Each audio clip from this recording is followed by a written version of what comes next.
Bonjour à toutes et à tous, j'espère que vous allez bien, j'espère que vous êtes confortablement installés dans le bien-être de vous-même parce que c'est important. Bienvenue sur la consultation de Dr Terry, un podcast où on parle de relations, sexuelles ou non, avec un ton bienveillant et toujours dans un objectif commun, prendre le plus de plaisir possible. Bienvenue dans cette nouvelle consultation de Dr Terry. Et aujourd'hui, on va parler d'un sujet que vous connaissez par cœur, la pornographie. Eh bien, je commencerai par vous dire que cette première affirmation est fausse. Vous ne connaissez pas la pornographie et je vais vous expliquer pourquoi. Alors c'est sympa ce podcast, on commence et on nous dit tout de suite qu'on ne sait rien, mais vous comprendrez dans quelques instants pourquoi la pornographie a bien plus à vous offrir que ce qu'on imagine, cette version hollywoodienne de la pornographie. Je m'appelle Terry, certains m'appellent Dr Terry, d'autres m'appellent Doc, mais je commencerai par vous dire que je ne suis absolument pas un docteur, ni un psychologue et encore moins un sexologue. Je suis juste un mec qui a vécu des trucs et qui a envie d'en parler, parce qu'après tout, pourquoi pas ? Pour certains, le sexe est lié à la procréation, la reproduction. Alors c'est bon pour les animaux, mais pour nous, on a une notion supplémentaire, la notion de plaisir. Il est donc essentiel, selon moi, de connaître son corps, de connaître le corps de l'autre, de pouvoir parler de sexualité pour justement aller chercher ce plaisir qui nous tend les mains, mais qui pour beaucoup doit encore rester tabou. Si le sexe est de l'ordre de l'intime, il ne doit pas juste rester dans les quatre murs d'une chambre. Il faut en parler, et c'est le but de la consultation de Dr Terry. Pour beaucoup, la pornographie est quelque chose de dangereux, parce que beaucoup de jeunes font leur éducation sexuelle avec la pornographie. Et je suis d'accord avec vous sur le fait que ce n'est pas une bonne chose. Encore une fois, si on reste dans ce spectre hollywoodien de la pornographie. Alors, comment s'en détacher et comment prendre du recul vis-à-vis de ses performances ? Pour commencer, qu'est-ce que la pornographie ? Le mot pornographie trouve ses racines dans le grec ancien. On va le détacher en deux mots. Porno vient de porn ou porné, prostituée, et de graphos, qui signifie écrire ou peindre. Vous l'aurez compris, à son origine, la pornographie était peinte ou encore écrite, dessinée et même sculptée. Mais c'est bien plus tard que la pornographie prendra une toute autre dimension et sortira des sentiers de l'art. Durant l'Antiquité, on pouvait trouver des peintures murales. À la Renaissance, un premier guide des positions sexuelles parut. Des textes libertins sont nés en réponse à la censure de l'Église. Il faudra attendre quelques années pour voir l'invention de ce qu'on appelle le X, ou le cinéma érotique, dans les années 50-60. Aujourd'hui, l'ère du porno est totalement différente. On parle de pornographie 2.0, sur Internet, sur YouPorn, Pornhub, pour ne citer que. Mais encore une fois, qu'est-ce que la pornographie ? C'est le fait de voir une ou plusieurs personnes dans un acte intime, un acte sexuel. Certains trouvent ça excitant et se masturbent en regardant ces scènes. D'autres le regardent sans se toucher, juste pour le plaisir des yeux, comme on dit. Et pendant de nombreuses années, on a considéré que le porno devait rester, encore une fois, enfermé dans les quatre murs d'une chambre.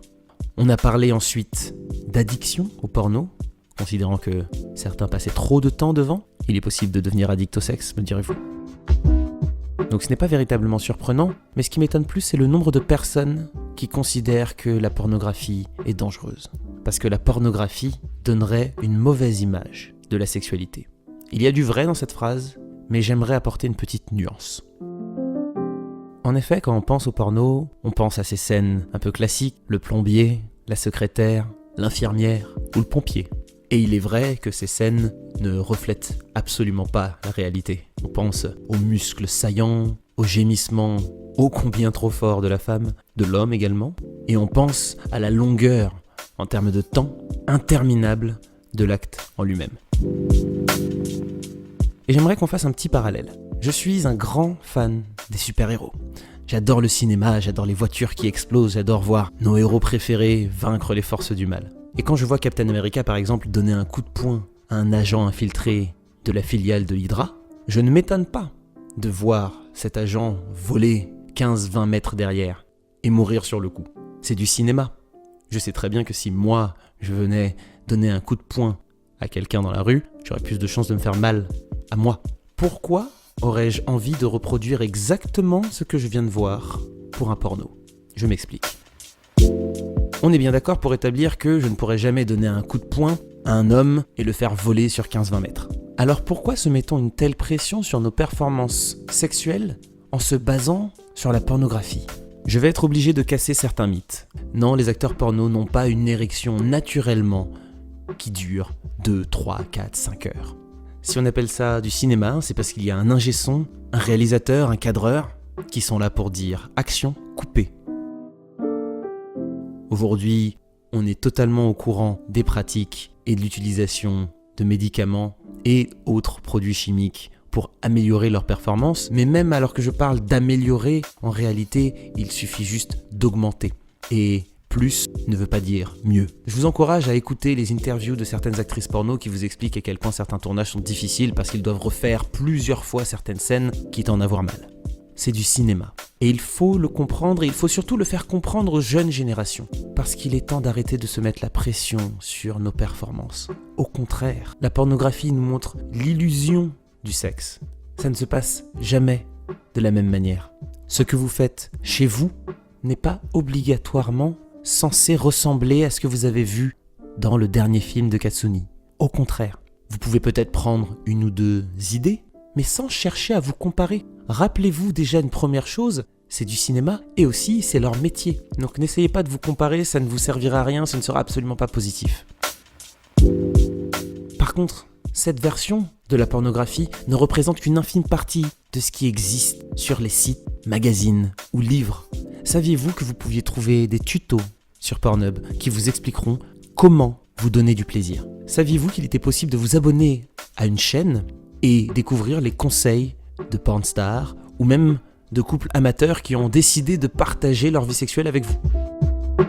Si vous êtes dans une recherche d'améliorer vos performances, ne cherchez pas à vous comparer à des pornstars qui en réalité ne pratiquent pas même le sexe de cette manière quand ils sont dans leur intimité. Cherchez à connaître le corps de l'autre et la pornographie peut vous aider à atteindre certains de vos objectifs. Il suffit de savoir où regarder et comment le regarder. Ne cherchez pas à être meilleur qu'un autre. Cherchez juste à être le meilleur pour votre partenaire.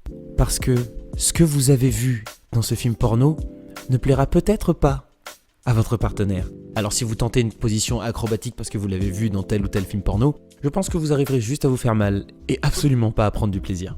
La pornographie peut être votre allié, mais quoi qu'il arrive, peut aussi être un ennemi.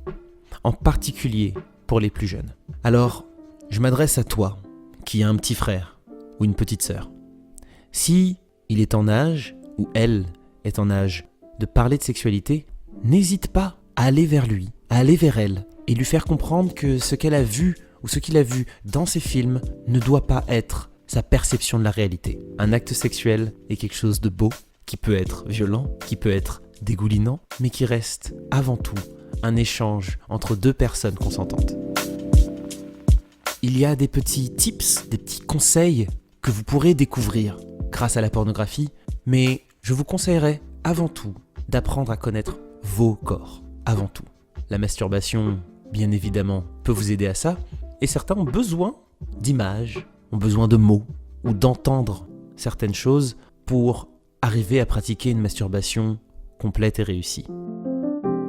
Alors vous allez regarder de la pornographie, mais soyez conscient qu'il ne s'agit qu'un moyen pour vous d'obtenir cette sensation de récompense. Mais ne prenez pas ça pour un exemple ou un guide. Au contraire, si vous regardez un porno dans le but simple d'obtenir un orgasme, c'est très bien, il n'y a rien de mal à ça. Si vous cherchez à apprendre, il y a énormément de sections disponibles sur ces différentes plateformes qui vous apprendront à devenir un meilleur partenaire sans pour autant vous donner l'impression de ne pas du tout savoir ce que vous êtes en train de faire. Faites-vous un peu confiance. Si je peux me permettre un dernier conseil, tentez d'inclure votre partenaire lorsque vous regardez de la pornographie. Essayez de trouver un terrain d'entente, essayez de trouver des tutos et de pratiquer en même temps ce que vous voyez, dans la limite du possible bien évidemment, mais Ça vous donnera, encore une fois, un lien particulier qui vous permettra d'améliorer votre vie sexuelle. Parce qu'après tout, c'est ça l'objectif, non ? Devenir meilleur, mieux connaître son corps et pratiquer une sexualité de plus en plus épanouie et de moins en moins complexée. J'espère que vous comprendrez la démarche de ce podcast. Je vous invite à me retrouver sur mon compte Instagram Dr Terry. Je remercie toutes les équipes techniques qui m'ont aidé à préparer ce podcast et j'espère que vous avez passé un bon moment. Je terminerai par une petite phrase. Traite-toi comme quelqu'un que tu aimes. On se retrouve la semaine prochaine. C'était Dr Terry. Je vous fais des bisous, caressez tendresse. Et je vous dis peace. Upgrade Podcast, une société du groupe Upgrade by Legends, vous a présenté la consultation par Dr Terry le podcast. Une production autour d'un sujet surprenant, le sexe. Présenté par Terry, journaliste de formation, ancien présentateur du groupe Melty, chroniqueur sur Secret Story et éditorialiste sur RFI. Le principe est simple. Dr Terry répond aux questions de ses abonnés à travers plusieurs épisodes sous le thème de la sexualité décomplexée.